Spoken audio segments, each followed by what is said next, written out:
Hey folks, how's it going? Just wanted to touch base since I know you guys are planning for talking about the Renaissance period, etc., with plague and how it correlates with SARS-CoV-2 that we're experiencing nowadays. So this is just a really quick background for you as far as parallels between the two different events, what happened with Yersinia pestis in the past and COVID-19 or SARS-CoV-2 right now. So just a quick background as far as what plague is. Plague is different than SARS-CoV-2 because plague is caused by a bacteria. This bacteria is known as Yersinia pestis. You can see it's a gram-positive rod or bacilla-like shape. The great news with Yersinia pestis and why it's not a big deal nowadays, one of the main reasons is because it's highly treatable with antibiotics. Most cases will recover. We'll get to that in a little bit.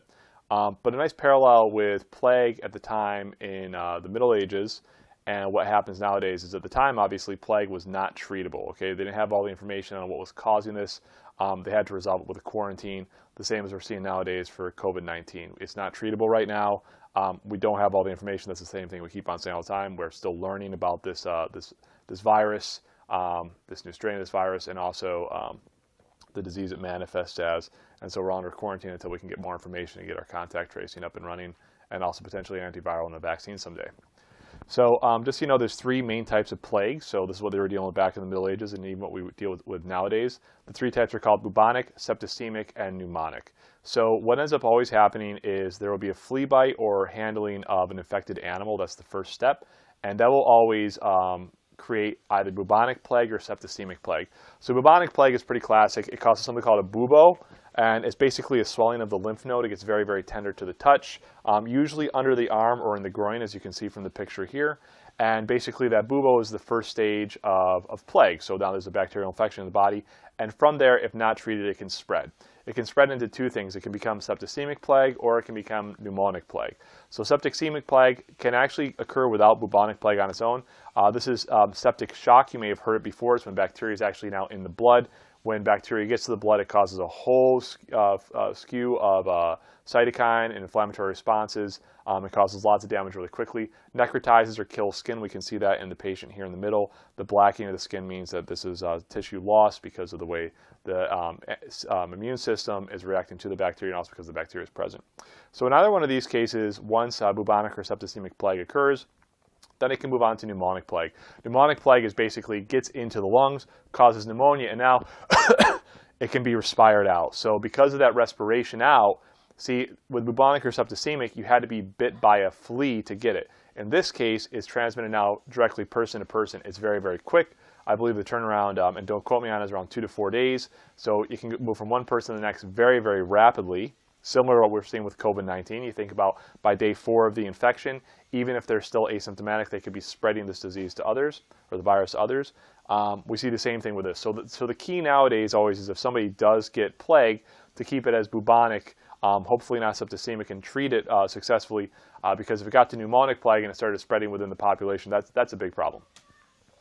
How does this really get spread? It gets spread by fleas. So you can see right here, this is actually an Asian rat flea. And that's the type that spreads plague. So the same as any insect, you know, mosquitoes can spread a West Nile virus, but they can't spread Lyme disease. Okay, so things are very specific to animals, and in this case, insects. So this type of this flea here, it takes a blood meal, and you can see that here. But if that blood meal contains Yersinia pestis, the bacteria, this sort of thing happens. So you can avoid the line on the left if you want. Basically, what happens is the flea takes in the blood meal.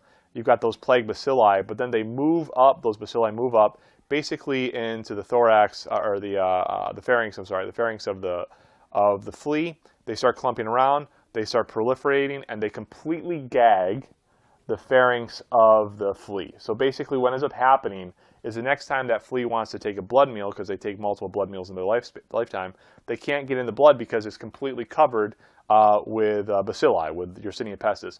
So the first things they actually have to do is they have to try to regurgitate. They take a bite and they regurgitate out all of that bacteria into an open wound within the patient or within another animal, and that spreads the infection to the next animal. So that's actually how it's spread. So again, the flea itself needs to get that regurgitate out that bacilli, so therefore it can try to take a blood meal. That's how plague is spread. If we look at the ecology of this, just really, really quickly, we can see that basically it spreads within small rodents, wild rodents in nature. And we can see the fleas will attach to different animals and help spread it within there. When does it come into problem with humans? The same thing as in the Middle Ages, when any of these animals come into contact with us. So we can see that these animals, wild rodents, for example, if you have rats, prairie dogs is a big one, marmots is actually the cause of plague, a marmot-like animal in the Middle Ages. If those fleas jump to a human, that human will develop buboes. From there, then they will, develop pneumonic plague and can spread to others if it's not treated. We can also see it could come through, instead of the sylvatic carrier, one that we actually use as far as our pets or other hosts. If one of those fleas gets onto, for example, our dog, we take a nap with our dog, the flea jumps to us. That's another way to get plague. So this is a really, really nice diagram I wanted to show you because it really just shows how that transmission cycle works. This is called a zoonotic infection, meaning it comes from animals to us. That is the same as SARS-CoV-2. It was a zoonotic infection, came from an animal, most likely something almost like, not just a bat, but there was another intermediary there as well that we're still working on. So, the idea is it could have come from there. So yeah, so the intermediary species is considered to be a pangolin. Now, this is a very simplified diagram, but if we look at it the way we would look at it from science, it actually looks more like this. So again, I'm not expecting you to actually look at this, but the idea here is very simply, it's more complicated than just saying a flea jumps onto a human. We can really see here that a lot of different things are taking place now. We've got that enzootic cycle here, where it's moving between the different animals, the epizootic cycle as well, then finally the zoonotic cycle, and climate is going to be a big player in here because as far as how much rain falls, we know with rainfall that can actually impact how many flea bites occur in the following year. So all these things really come into play. It's the same thing we're dealing right now with SARS-CoV-2. We're trying to basically say with SARS-CoV-2, is climate, is change of the seasons, what different factors will cause more transmissibility between humans at this point. So those are things we're also looking at with COVID-19. There's a nice parallel with this with coronavirus here, as I was saying. Obviously, if you look at this diagram and you can see all the animals and it gets to a human, this is actually for the cycle of a SARS coronavirus. And we can see, obviously, it would have gotten to a bat, that intermediary carrier, probably the pangolin, direct contact. And now from there, once it's in humans, we don't have to worry about bats anymore, animals anymore. Once it's in humans, it's spread now human to human.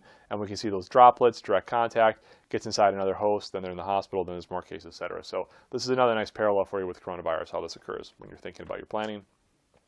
This is a diagram showing how plague originally spread to Europe. So it came from some area in Asia. We know that it occurred because of trading. There was a species of animal there at the time that was like a marmot that we believe that came into contact with a human, and then it moved from there to people over here. So the idea is, you could say that, well, obviously the fleas came, but also infected people came through these trading routes, and then it kept on spreading. We're going to diagram in here for Europe just so you can see how this really spread. The way it really spread in Europe was by the Genoese routes. So we can see these, these ships coming out of Genoa. If we see here, look at their entry points and their docking points. If we look at that and then look here, we can see the dark areas here, like the, I actually don't know what color that is. It's like a brownish red thing. And so we can see there these same spots where the Genoese traders were going, those are also the same spots that really were hot spots first for plague, and then it spread out. The same as we see really for SARS-CoV-2. You have an entry point, an initial point of entry, and then from there it spreads to the population. As it spreads through that population, then it moves on and on and on and on and on as time goes on and on and on. Just so you guys have a little bit of a background as far as what happens with plague, it's got a very, very high mortality rate, much higher than COVID-19. Pre-antibiotic era, this would be the 1900s through 1941, mortality was around 66% of plague. That's in 1900, all right? We're not talking about the Middle Ages now, that's 1900 data. 66% mortality when somebody got plague in the United States. With antibiotics, mortality is down to around 11%. World Health Organization usually says the mortality rate nowadays, not then, but nowadays for plague is around 8 to 10%. Put that into the parallel with SARS-CoV-2 or COVID-19, where we think it's somewhere around 1% now, 1 to 2%, maybe even a little bit lower once we get more serological data. Hopefully it's lower. We all hope that, of course. So in any case, that's pretty high, these numbers of mortality, and it can be much higher in other plague endemic areas. Thinking about how the world works, if you've got a nation which is still developing, if they don't have ready access to antibiotics, if they've got parts of the population that are sequestered away from others and there's not good health care or ways to get to health care quickly, you're going to see a higher mortality rate. Plague is seasonal in occurrence, can occur any time of the year, but in most cases it's probably acquired from late spring to early fall. So again, dealing with those rainfalls, etc., and just the way the climate works, climate does play a role in plague, similar to hopefully, most likely SARS-CoV-2. Here's where we see cases of plague in the United States. So this is from the last 50 years of data. It typically occurs in the West, especially Arizona. These areas, you can really see the clusters in New Mexico and Arizona. And that's because one of the main vectors of transmission, well, the vector is the flea, but the actual host is typically the prairie dog. That's one of them, or any small rodent. So it's in those areas that we usually see it. It's also completely worldwide. You can see all these areas where there's probable foci, where they can actually have spread, and other countries reporting plague. So you don't see it in Europe, but you see it a lot of other places throughout Asia, Southern Africa, Central America, not Central America, but Southern America, and also the United States. So plague is around. Plague is around right now. We can see it. It's got a pretty substantial mortality rate. We should all be concerned about it. So why isn't it a big deal? Why doesn't it ever make the news? Why don't we ever see it there? And what it really comes down to is this, the number of cases per year. So it's got a high mortality rate, but the number of cases we see on an annual basis is very, very low. So for example, in 2015, we can see there were 16 cases because of that mortality rate, around 8%. 4 people died, unfortunately. So there's some years of spikes, and again, this is going to be related to climate, potentially, or where people go. You can see this happening here now. But of course, the word plague should make people alarmed sometimes that we don't see that. Why doesn't it happen? It's been around forever. This is something we've been dealing with now for hundreds upon hundreds of years. Plague came to America around 1900 through trade routes, again, which is another parallel with COVID-19, in fact. And so we can see that here as well. But once something's been around for a long period of time, we become more used to it. It doesn't get as alarming. Plus, we get more data on how to treat it. So for example, we have antibiotics nowadays for plague. We understand how the bacteria itself works. As we keep on moving forward over the next few years, we're going to find out more and more about SARS-CoV-2. But there is another Yersinia out there. So Yersinia pestis is the one that causes plague. But there's another one that is actually a really, really big deal in the United States, and we never talk about it. Nobody knows about it. It's called Yersinia enterocolictica. And with this one, we can see it's caused by eating raw or undercooked pork. CDC estimates 117,000 illnesses, 640 hospitalizations, 35 deaths every year in the United States from this, and you've never heard of it. So there are other Yersinia diseases out there that are very important, and it's just one of those other parallels to think about. We know about SARS-CoV-2. What about other? Well, there's only 3 other coronaviruses currently circulating. They're always referred to more as the common cold. They don't cause high mortality. But what other viruses out there that this is skewing our attention away from, that are causing serious disease in humans as well?